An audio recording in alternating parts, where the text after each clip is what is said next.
greet you all in the name of Jesus Christ. Amen.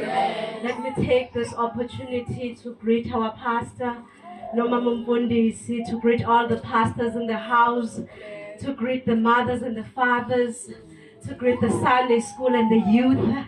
I've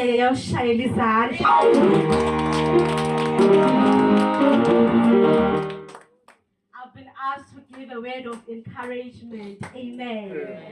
I go by the name Poetess Mbali Shabangu. Ngisindisiwe egameni likaJesu Kristu. Amen. Amen.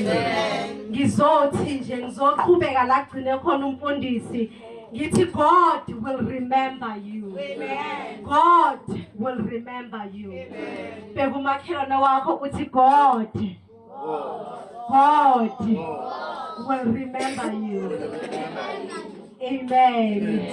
Let us go to the book of Genesis, chapter number 30, verse number 22. Amen. We are going to read about Rachel. Amen. The Bible tells us that there was Ubaba Ulabani.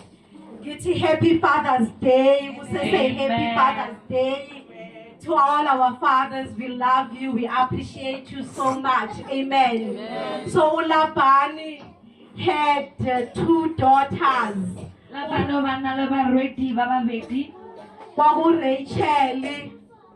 Rachel no Lily. Amen. Sifundeni ngizoqhubeka emva kokuthi sesifundile ukuthi kuthini.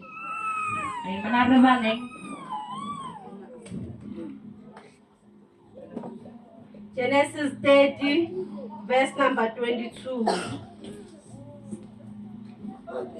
uNkulunkulu wamkhumbula uRaheli, uNkulunkulu wamuzwa, wavula isizalo sakhe. Then God remembered Rachel. He listened to her and opened her womb. Mafelelo modimo a gopola Ragele a mokwa a ba a mo araba ka gore a bule popelo ya gagwe. Amen. Ngiyasho ukuthi uLabani abanamadodakazi ayi-2. Ke re Labane o bana le dikgarebe tse pedi, uRachel noRahali. Ragele le Rahali. Manje kuyenzeka ukuthi uyafika uJacob okwanga kungumshana. Wa direga gore go fete Jakobo ya bengale morwa.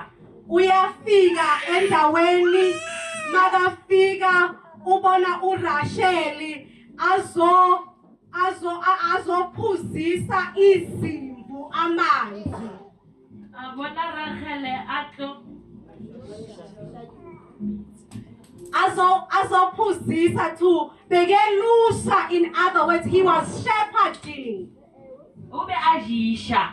Makambona uyabuza ukuthi uLabani ukuphi. Yamana umuchana Labane ukai. uLabani kwakuwubhuti kama wakhe. Labane ibele abuti wa mme wa gagwe. Uyagijima uRachel uyamtshela ukuthi wena wasekha, uyagijima uyahamba ubuyele ekhaya, ufika uyasho ukuthi nangu ufikile owasekhaya isihlobo. Amen. So makafika umthandile uRachel, makamthandile uRachel kunomunye usisi wakhe ufuna ukushada. Makafuna ukumshada uthi ubaba wakhe uyamvumela ukuthi uzomshada, kodwa uthi you will have uthi yana uJacob, I will work 7 years in order to marry your daughter. So he worked that 7 years. Ngelanga lomcimbi uma kwaIsrayeli kwakwenziwa ukuthi kena ngelanga lomcimbi ayofakwa kube mnyama, kuthiwe hamba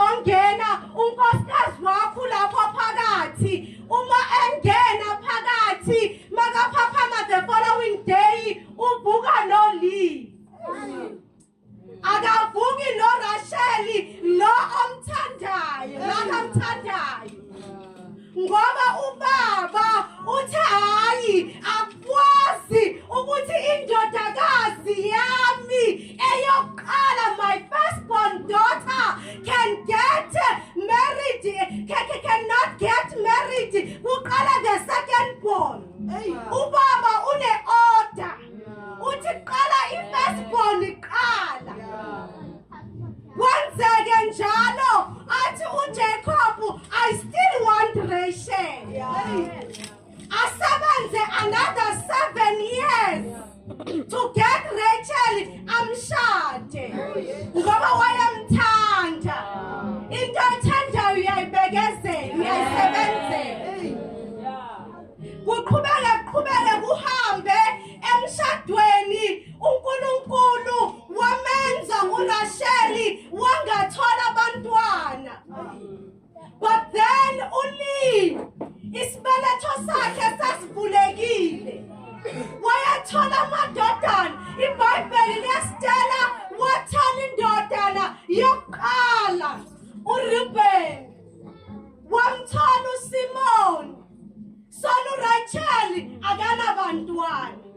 Athola omunye, wamthola uLevi, wamthola uJuda, wamthola uIsaka. Son akanabantwana. Wathola the 6th son, son akanamntwana. Waze wathola indodakazi uDina, son akanamntwana. Amen. Isikhathi sona siyahamba. Verse 22, then God remembered Rachel and opened the womb. Ngithanda ukusho kuwe ukuthi uNkulunkulu uzokukhumbula. It may take time, but God will remember you. God will remember you. It doesn't matter ukuthi ithatha isikhathi esingakanani, kodwa God will remember you. There was Zechariah and Elizabeth. Luke chapter 1, the Bible tells us Zechariah was a priest. He was serving in God, doing everything right. But they were barren. But in Luke chapter 1, the Bible tells us ukuthi uNkulunkulu wamkhumbula Elizabeth noZechariah. Nawe ubathe uyahlanganisa, kuyabheda, umsebenzi awutholi, uqala amabhizinisi, ama-customer wethu, kuyabheda. God will remember you. He will remember you in your situation. Even Abraham in her old age, Sarah, they took time. Abantwana dololo. But God remembered. The Bible tells us ukuthi wafika ingilosi kaNkulunkulu yathi by this time next year you'll be having a son. God will remember you. It's Maki. God will remember you.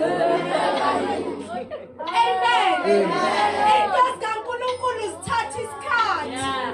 Kushube kubhede emsebenzini bakuzonde ubathe ngibenzeni labantu angibenzanga nethi ubathe ngisebenza kanzima ipromotion angiyitholi ngiyabheda. But God in the end He will elevate you to the next position. Amen. Hallelujah. The Bible tells us of Joseph. uJoseph naye wayeseprison ngelinye ilanga aboshana into engayenzanga.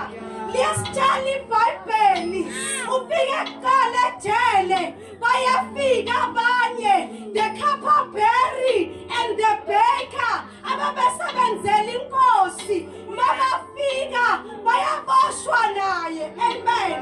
Kodwa baphuma kuqala ejele ngoba izinto zithatha isikhathi. Mabasejele the cupbearer and the baker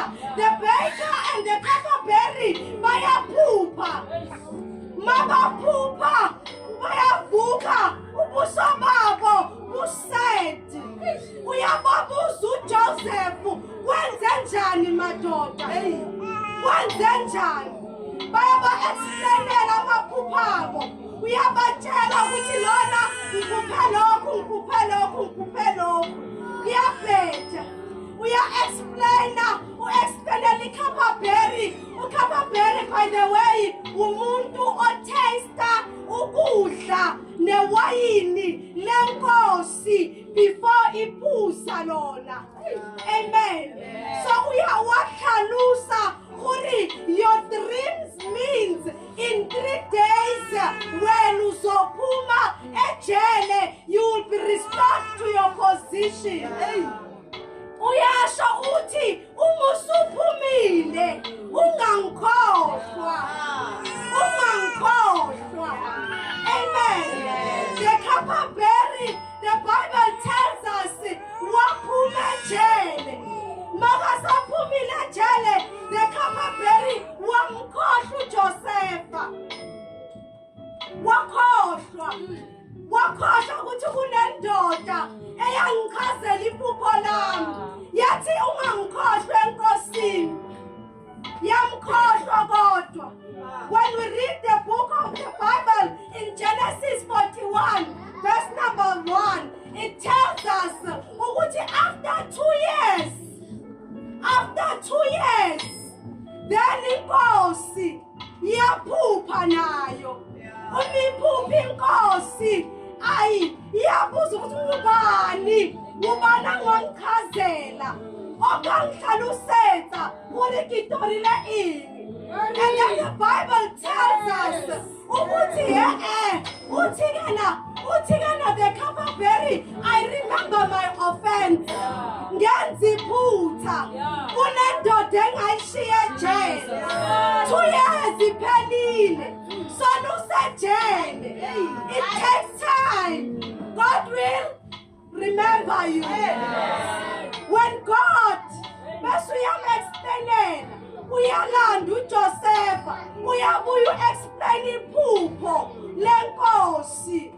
Then makaqeda uku-explaina, they begin to strategize for the economy ukuthi bazokwenza kanjani, ukuthi lento inkosi ayiphuphile bazoyimisa kanjani. Kuthiwa Josepha, ngoba you are wise in this, wena uzosala uba in charge after 2 years.